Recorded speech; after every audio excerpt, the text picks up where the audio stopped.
kalau misalnya kita ikut skema asuransi seperti tadi, modelnya nggak ada jaminan apapun, ini cuma investasi, boleh nggak Pak? Boleh. Namun yang perlu dipastikan saat Anda withdraw, melakukan penarikan setelah penutupan, misalnya dalam waktu 5 tahun atau sekian tahun, baik asuransi sudah saya hentikan, saya mau narik dana saya, total premi yang pernah Anda setorkan berapa? Totalnya anggaplah 100 juta. Saat Anda narik dapat berapa? Saya dikasih 150. Nah yang 50 itu duitnya siapa gitu? Pertanyaannya kembali ke situ. Oh itu hasil pengembangan. Baik, selanjutnya perlu ditanya pengembangannya di unit usaha seperti apa. Karena kan lembaga asuransi ini nggak punya unit usaha, dia pasti nanti akan limpahkan ke tempat yang lain. Informasi yang saya dapatkan rata-rata dipakai di obligasi, sukuk, reksadana, bahkan sampai ke bisnis kripto, saham, forex, kripto dan seterusnya. Cara yang paling instan untuk bisa mengembangkan duit dalam waktu cepat dengan masa singkat, cuma 5 tahun, bisnis 5 tahun untuk perusahaan gede belum dapat apa-apa. Nah, caranya kayak gitu, ya sudah langsung obligasi. Sementara obligasi sendiri yaitu surat utang, tambahannya adalah riba karena suratnya surat utang. Saya sempat diajak FGD dengan para petugas yang kerja di BPJS Ketenagakerjaan. Kemudian mereka memaparkan bagaimana cara mereka melakukan pengembangan dana. Dan ternyata dominan itu obligasi. Rata-rata asuransi yang mainnya di situ. Karena itu yang paling aman, satu, kan dijamin ya. Apalagi penjaminnya negara. Obligasi, sukuk, kemudian reksadana. Rata-rata bermainnya di situ. Wah, kalau kayak gini caranya ya, berarti hasil pengembangan yang bermasalah. Karena obligasi itu pengembangannya riba, sehingga tidak kita rekomendasikan. Anda kalau mau unit usaha real berarti investasi di unit usaha yang halal dan real, mungkin ke UMKM. Misalnya ibu-ibu di sini ya, ini yang pintar masak berapa orang?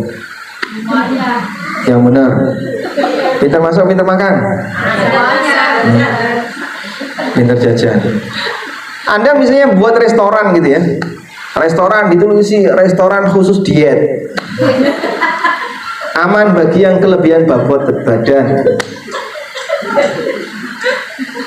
Belum ada kan Bu? Hah? Banyak sekarang. Suharti cabang diet itu nggak ada. Balungan toh. Sama lalapan. Mungkin saja, dan itu sebagai alternatif. Sekarang banyak orang yang ya pengen makan enak, tapi tantangannya kan aneka kolesterol dan seterusnya. Anda bikin satu terobosan baru, warung diet. Kalau misalnya seperti itu, kemudian kita ayo tanamkan, kita investasi. Ada banyak sekali forum-forum kajian umat, kadang Masya Allah ribuan orang kayak gini, potensinya besar ini. Dan dana mereka ini banyak terserap di arisan.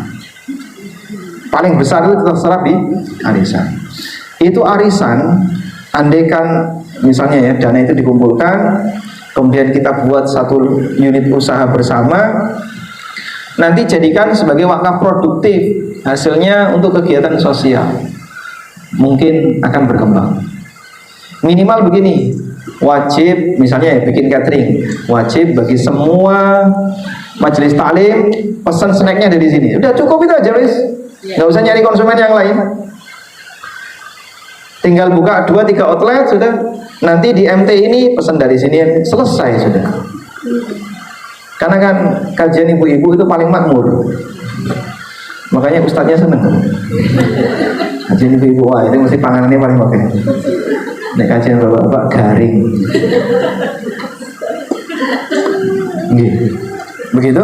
Jadi silakan dikembangkan di unit usaha yang real. Nah.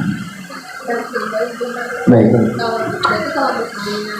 asuransi perjalanan. Biasanya suka dibutuhkan cuma kayak buat administrasi, tapi kita harus punya asuransi perjalanan. Itu nggak apa-apa. Asuransi perjalanan itu ada dua. Ada yang dia include dengan harga tiket sehingga nggak bisa dipisahkan, dan ada yang sifatnya pilihan. Kalau opsional, Anda jangan pilih ya. Seperti tiket pesawat itu kan. Tiket pesawat dengan harga segitu kan sudah include airport tax, asuransi, dan biaya transportasi. Yang seperti ini nggak diperhitungkan. Seperti ini tidak diperhitungkan. Maksudnya gimana Pak? Sah-sah saja. Sama dengan asuransi shipping, asuransi pengiriman barang. Ketika kita mengirim barang, pasti akan dikenakan biaya asuransi, dan itu tidak bisa kita hindari. Nah, yang kayak gitu sifatnya karena terpaksa, maka hukumnya diperbolehkan. Sebab kita tidak akan bisa terbang kalau kemudian nggak pakai asuransi perjalanan. Hampir semua moda transportasi umum ada asuransinya. Kalau mau pengen tanpa asuransi, ya dengan naik odong-odong itu ada asuransinya. Baik. Wassallallahu ala nabiyyina Muhammadin wa ala alihi wa sahbihi wasallam. Wa akhiru da'wana alhamdulillahi rabbil alamin. Wassalamualaikum warahmatullahi wabarakatuh.